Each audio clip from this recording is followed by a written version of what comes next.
সেদিন কি হয়েছিল কোর্টে? বিকাশ ভট্টাচার্য বলেছিলেন যে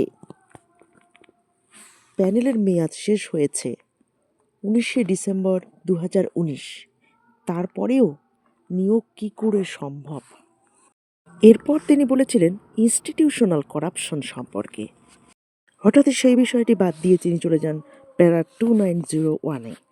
সেখানে তিনি বলেছিলেন যে এসএসসি একটি মিরর ইমেজ তৈরি করে যে সমস্ত ডেটা ছিল সেগুলোকে সম্পূর্ণভাবে ধ্বংস করেছিল, এবং এই ডেটাগুলো ধ্বংস করার পিছনে তার একটাই উদ্দেশ্য ছিল, যাতে কেউ ধরতে না পারে সত্যিকার কারা যোগ্যভাবে বা ভালোভাবে চাকরি পেয়েছে।